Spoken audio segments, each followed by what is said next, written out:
కృపామయ TV వీక్షకులందరికీ క్రీస్తువారి పేరిట శుభాలు వందనాలు తెలియజేస్తానండి. 618వ వాక్య వ్యాఖ్యాన శీర్షిక స్వాగతం సుస్వాగతం.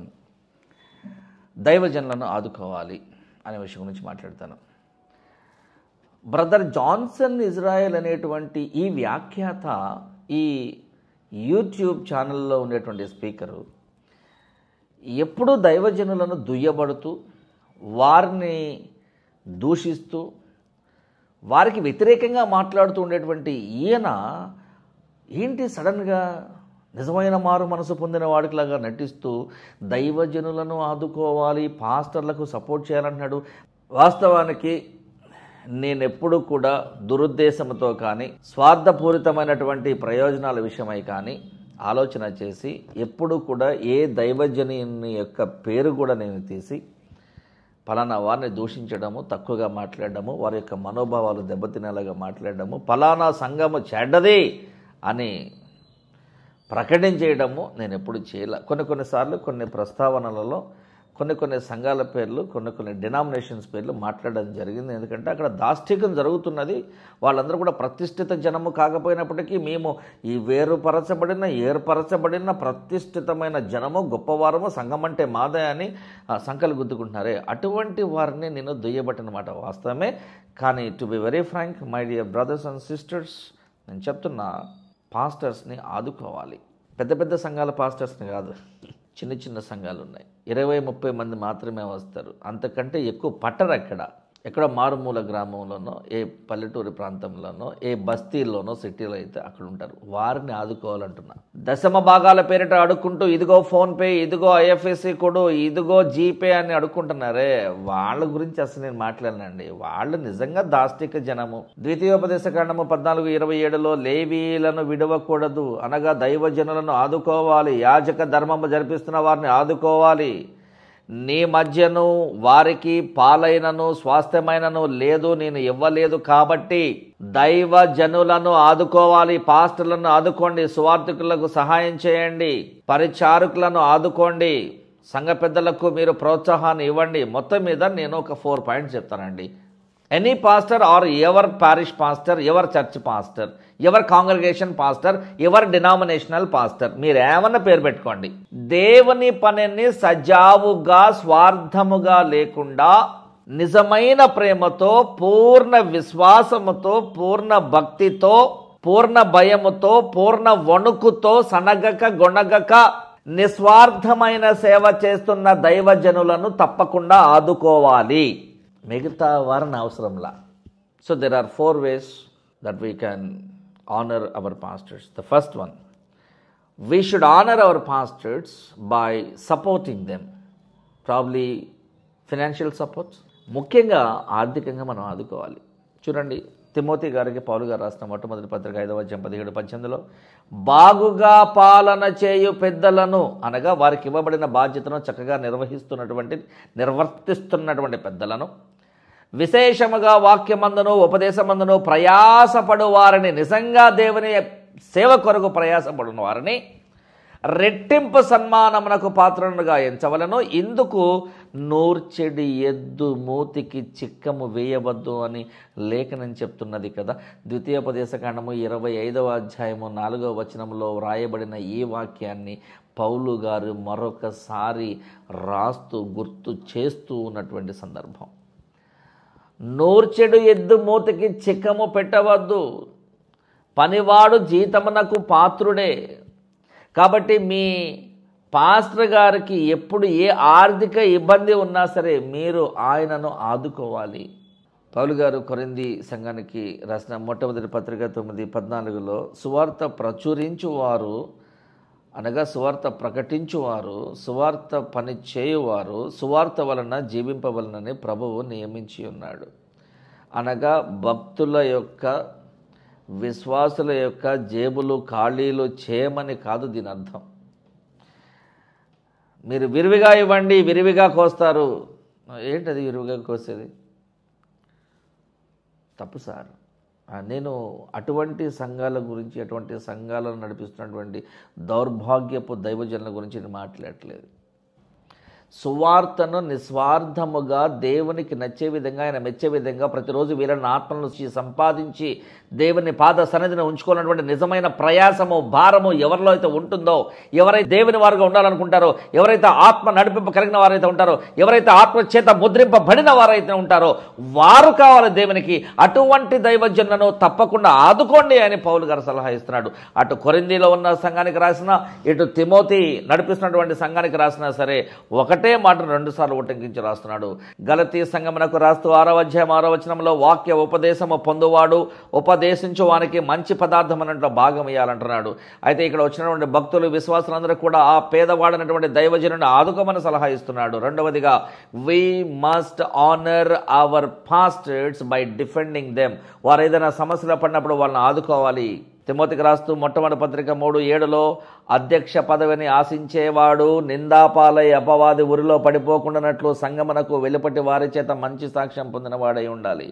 ఆ దైవజనుడు మంచివాడైతే, ఆ సంఘ కాపరి మంచివాడైతే, లోకంలో ఉన్నవారు ఆ ఆలయమునకు బయట అతను వెళ్తున్నప్పుడు, నివసిస్తున్నప్పుడు, బ్రతుకుతున్నప్పుడు అతని మీద నింద వేస్తే, ఆ నింద సరైనది కాకపోతే మనము తప్పకుండా న్యాయం తరపున కొట్లాడి ఆ దైవజనుడిని మనం రక్షించుకునే బాధ్యత మనకి ఇవ్వబడిందని చెప్తున్నాడు. తిమోతికి రాస్తూ 2వ పత్రికకు రాస్తున్నాడు 4వ అధ్యాయంలో 14 నుంచి 17 వరకు.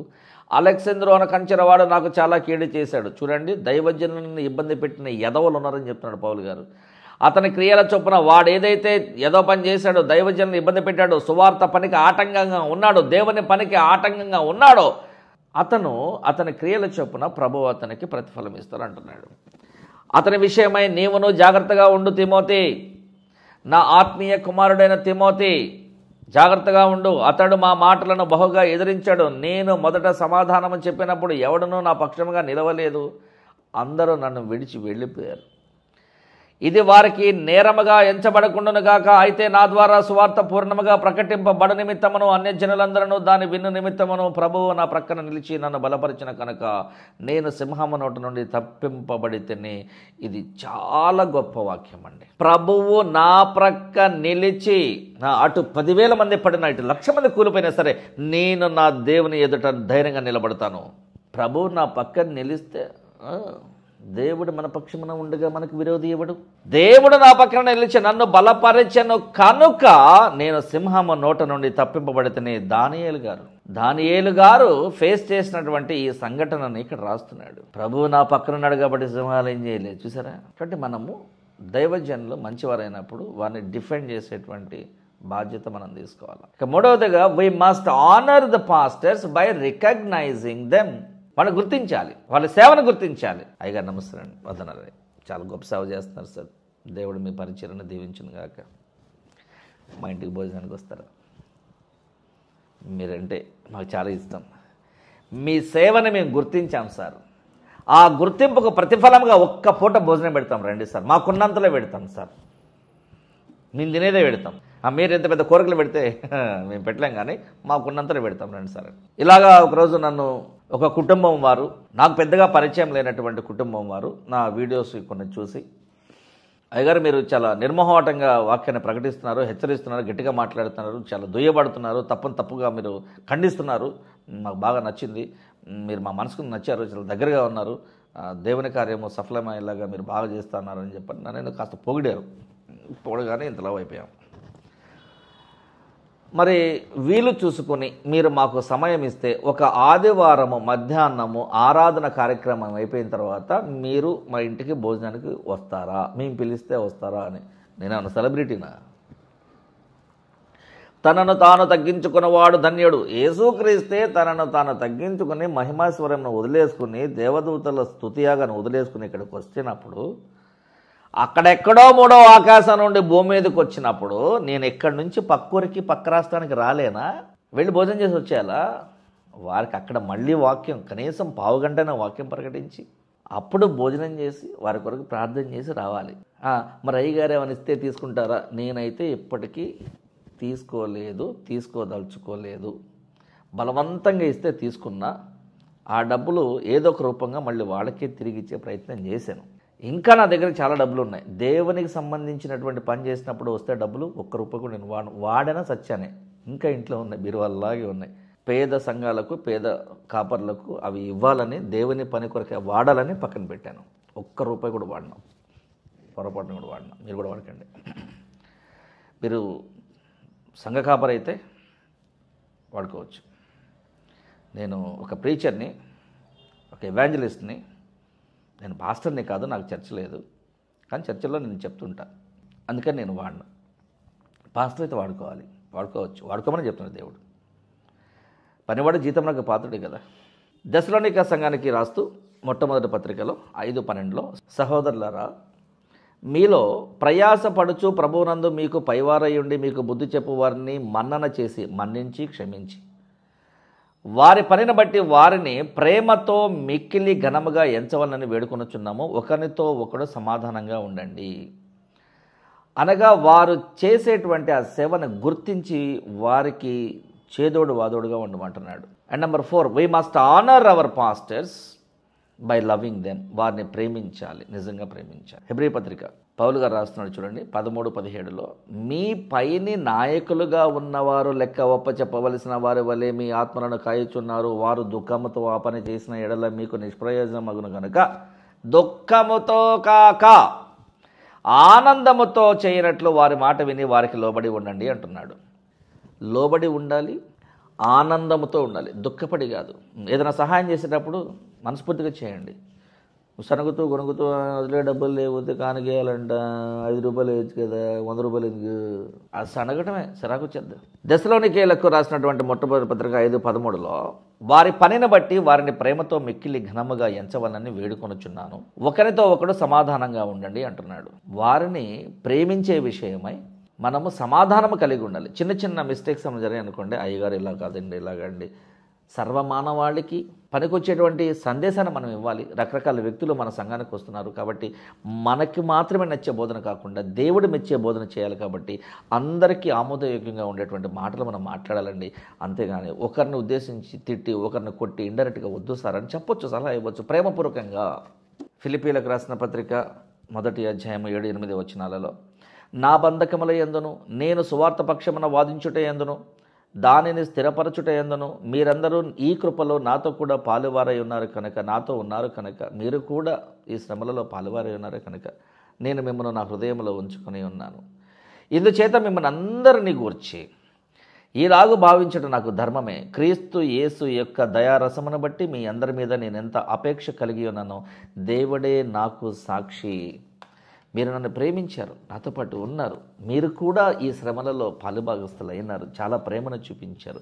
Thank you. ప్రేమామయుడైన దేవుని వాక్యాన్ని, ఆ ప్రేమామయుడిని ప్రకటించే వారి మీద మనము ప్రేమ చూపించాలి, తప్పలేదు. కాబట్టి మీ దైవజనులను, నిజంగా దేవుని కొరకు పనిచేసినటువంటి దైవజనులను, సంఘ కాపరులను లేదా సంఘ పెద్దలను, పేదవారిని, భేద విశ్వాసులను, విధవరాండ్రను, అనాథ పిల్లలను, అనారోగ్యంతో బాధపడుతున్న వారిని, అనామకులైనటువంటి వారిని మనము ప్రేమించాలి, సహాయం చేయాలి. మీ సంఘ కాపరిని, దైవజనులను లేదా పరిచారకులను లేదా సువార్థికులను ఆర్థికంగా ఆదుకోండి. ఒక పూట భోజనం పెట్టండి, వీలైతే ఒక తెల్ల చొక్కా కొనేయండి. ఏమైనా డబ్బులు ఉంటే 500, 1000 రూపాయలు ఇవ్వండి. ఇంకా తక్కువ ఉంటే 100 రూపాయలు ఇవ్వు, ఇంకా తక్కువ ఉన్నాయి 50 రూపాయలు ఇవ్వు. ద బెస్ట్ ఇవ్వండి, ద బెస్ట్ ఇవ్వండి. దేవునికి తెలుసు నీకెంత ఇవ్వాలో, ఎప్పుడు ఇవ్వాలో, ఎలా ఇవ్వాలో ఆయనకి తెలుసు. నా గురించి దేవునికి తెలిసినంతగా నాకు 1% తెలిసినా కూడా నేను ధన్యుణ్ణి, దేవుని గురించి నాకు తెలిస్తే. కాబట్టి దేవుణ్ణి ఇంకా తెలుసుకోవాలని ఆరాటపడుతూ ఉంటాను. బైబిల్ చదివితే దేవుడు కనిపిస్తాడు, బైబిల్ చదివితే దేవుడు వినిపిస్తాడు, బైబిల్ చదివితే దేవుడు మీతో మాట్లాడతాడు, బైబిల్ చదివితే ఆయన మీ పక్కనే ఉంటాడు, నీ ఎదురుగా ఉంటాడు. ఆ ఎక్స్పీరియన్స్ సూపర్ ఉంటుందండి. అది ఆ సుప్రీం పవర్ యొక్క ఎక్స్పీరియన్స్ రావాలంటే నీకు సూపర్ సెన్స్ ఉండవసరంలా, నాన్ సెన్స్ తీసేసి కామన్ సెన్స్ దగ్గర పెట్టుకుంటే చాలు. ఆ సుప్రీం పవర్ మీకు ఆ కామన్ సెన్స్ని గురించిన విషయాలను నేర్పిస్తాడు. చిన్న ప్రార్థన. ప్రేమగల దేవ, కనికరమగల తండ్రి, పరిచర్య చేయడానికి అర్హులము కాకపోయినా ఈ అవకాశం మాకు ఇచ్చిన ప్రభువా, కృపామయ టీవీ ఛానల్ ద్వారా వీలైనంత మందిని మేము కూడా అధికంగా ఆదుకోవాలని ఆశపడుతూ ఉన్నాము. పేద దైవజనులను, నిస్వార్థంగా పనిచేస్తున్న దైవజనులను ఆదుకోవాలని ప్రయత్నం పడుతూ ఉన్నాం ప్రభువా. మా ప్రయత్నం అంతట్లో మా తోడుగా మమ్మల్ని నడిపించండి. ఈ కార్యక్రమాన్ని వీక్షిస్తున్న ప్రతి ఒక్కరి అవసరతను మీరు జ్ఞాపకం చేసుకుని ఆయన మా అందరికీ మీరే తోడుగా మమ్మల్ని నడిపించమని యేసుక్రీస్తు వారి పరిశుద్ధ నామములో ప్రార్థన అడుగుతున్నాం తండ్రి. ఆమేన్. Thank you.